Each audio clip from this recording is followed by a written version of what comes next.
पाठ 2 भीतरी ताकत। पाठ प्रवेश। दुनिया को सुंदर बनाने की कोशिश करनी चाहिए। खुशियां बांटने से और अधिक खुशियां मिलती हैं। कुछ लोगों की अनुचित हरकतें किसी के जीवन को तहस नहस कर देती हैं।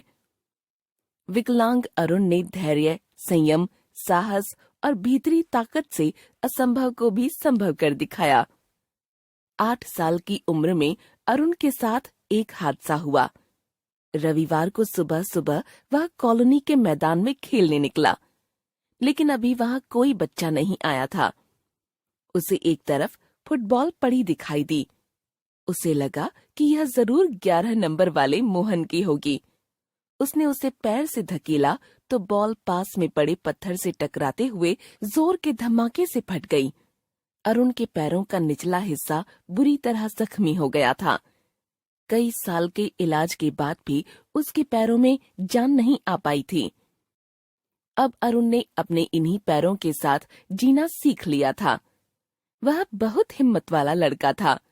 शुरू शुरू में उसे जरूर दूसरों की सहायता लेनी पड़ती थी, पर अब 12 साल की उम्र में वह अपने सारे काम स्वयं करता है। वह माँ का दुलारा, पापा का प्यारा, दादी की आंखों का तारा और छोटी बहन मीनू का सुपर सितारा है।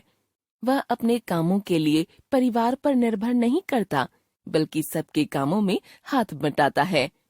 दादी कहती, आओ अरुण, जरा अखबार पढ़कर सुनाओ।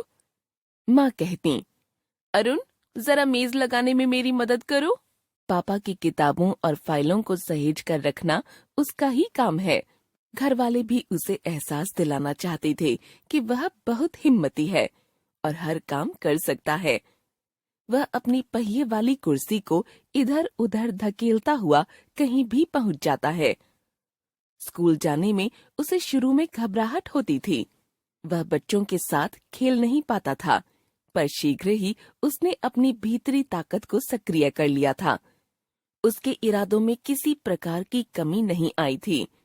वह जिस जिंदा दिली और परिश्रम से जीवन जी रहा था, वह प्रशंसा के योग्य था। एक दिन अरुण की 3 वर्षीय छोटी बहन मीनू चित्रों में रंग भर रही थी। अरुण पास में बैठा उसे देख रहा था। माँ किसी काम से पड़ोस में गई थी और घर का दरवाजा खुला हुआ था। अचानक मुंह पर कपड़ा बांधे एक आदमी घर में घुसा और मीनू को गोद में उठाकर बाहर की ओर भागने लगा। ये सब इतनी जल्दी में हुआ कि पास में बैठी दादी के होश उड़ गए। वह जोर जोर से चिल्लाना चाहती थीं, पर उनके मुंह से आवाज नहीं निकल रही थी। अरुण का खून खौल उठा। उसने अपनी पहियों वाली कुर्सी को धकेलते हुए सीधे उस आदमी के ऊपर छलांग लगा दी। वह आदमी धक्के के लिए तैयार नहीं था। अरुण उसके हाथ से मीनू को अलग करने में सफल हो गया। यह दृश्य देखकर सबने दांतों तले अंगुली दबा ली। शोर सुनकर सामने के घर से पड़ोसियों के साथ मां निकले। चोर कूदकर भागना चाहता था, पर अरुण ने कुर्सी धकेलकर उसे दबोच लिया। पड़ोसी अंकल ने उसे पुलिस के हवाले कर दिया। भीड़ इकट्ठी हो गई थी। सबने अरुण की होशियारी और जिंदा दिली की प्रशंसा की।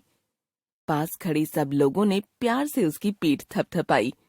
उसकी आंखों से पानी की धारा बह रही थी, पर मन खुशी से झूम उठा था।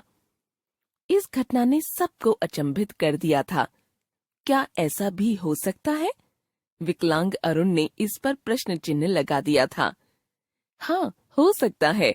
यदि मन में सकारात्मकता तथा कुछ करने का जोश हो, तब कुछ भी काम करेंगे तो सफल ही होंगे। निराश होकर कुछ भी नहीं होता।